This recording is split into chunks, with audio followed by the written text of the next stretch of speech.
हगल मुतल पानी लेकर के कस्टमर को नहवाते हैं। ये तो हगल पानी हो। तो आप बेचे से मतलब होने भाई, पैसा आवत हो तो का। ठीक हो, लेकिन हगल पानी में आदमी नहात हो ना। हाँ, हगल पानी, हगल पानी, हगल पानी। दोस्तों, हगल पानी याद है ना, या भूल गए? और अगर भूल गए तो आज फिर से याद दिला देती हूँ।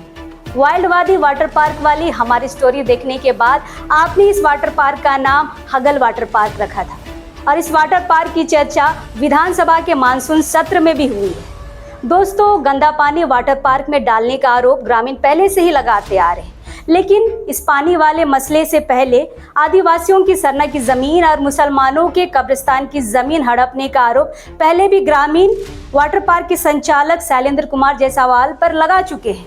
और इन आरोपों से बचने के लिए वाटर पार्क के संचालक ने बहुत ही बढ़िया तरीके से ग्रामीणों के ऊपर मारपीट करने और रंगदारी करने का आरोप लगाते हुए टीपूदाना थाने में एफआईआर भी किया था। फिलहाल स्थानीय विधायक राजेश कच्छप ने सदन में अपनी बात रखी है और कहा है कि किस तरह से सरना की जमीन और मुसलमानों के कब्रिस्तान की जमीन को हड़पने का काम हुआ है। अपनी बातों को किस तरह से विधायक ने रखा है, पहले आप देख लीजिए, फिर आगे बात करें। अध्यक्ष महोदय, रांची जिला के नामकुम प्रखंड अंतर्गत वाइल्ड वादी वाटर पार्क में ग्रामीणों का आरोप है कि वहां सरना स्थल, मुस्लिम कब्रिस्तान, सरकारी जमीन और रैयतों की जमीन पर जबरन कब्जा करने का प्रयास किया जा रहा है, जिस कारण स्थानीय ग्रामीण और पार्क संचालक एक दूसरे पर झूठा मुकदमा कर रहे हैं, जिससे क्षेत्र में माहौल खराब हो रहा है एवं संघर्ष बढ़ रहा है। मैं सदन के माध्यम से सरकार से मांग करता हूं कि धार्मिक स्थल, सरकारी जमीन एवं रैयतों की जमीन की अतिक्रमण की जांच कर तथा दोषियों पर कार्रवाई की जाए। इन आरोपों की वजह से वाटर पार्क के संचालक ने पार्क में काम करने वाले दर्जनों आदिवासी और मुस्लिम समुदाय के लोगों को काम से निकाल दिया था और एक विशेष जाति को टारगेट करते हुए आपसी सौहार्द बिगाड़ने की भी कोशिश की थी। दोस्तों, राजधानी रांची में 4 वाटर पार्क है, जिसमें छोटा नागपुर फन कैसल, छोटा नागपुर किंगडम और मांझी स्थित तरंग वाटर पार्क और 10 माइल स्थित वाइल्ड वादी वाटर पार्क है। लेकिन इन चारों वाटर पार्क में सबसे ज्यादा चर्चा वाइल्ड वादी वाटर पार्क की क्यों?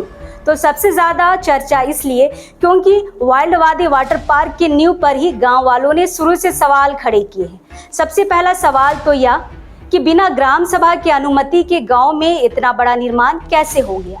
दूसरा बड़ा सवाल यह कि लगभग 8 से 9 एकड़ में फैले जमीन में इस जमीन को लोग गैर मजरूआ यानी कि जीएम लैंड बता रहे हैं।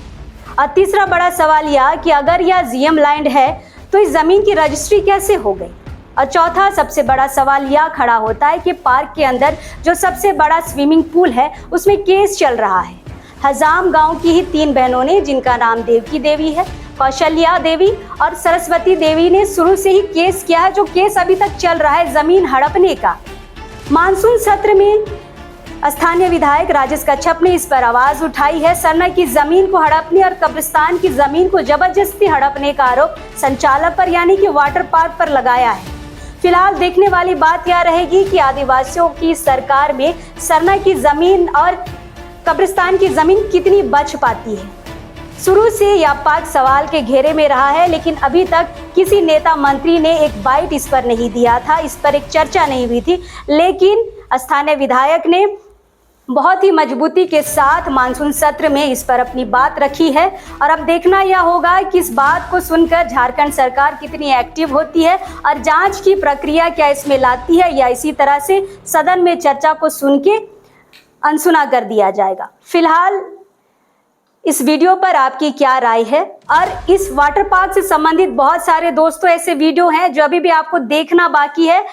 चैनल पे नजरें बनाए रखिएगा। हम लगातार वाटर पार्क से संबंधित खबरें आप तक पहुंचाते रहेंगे और ऐसी खबरें जो अब तक आपसे छुपी हुई हैं। तो जो साथी अब तक हमसे नहीं जुड़े हैं वो हमें लाइक, फॉलो, सब्सक्राइब कर सकते हैं। और फिलहाल आज के लिए इतना ही। जोहार रहे।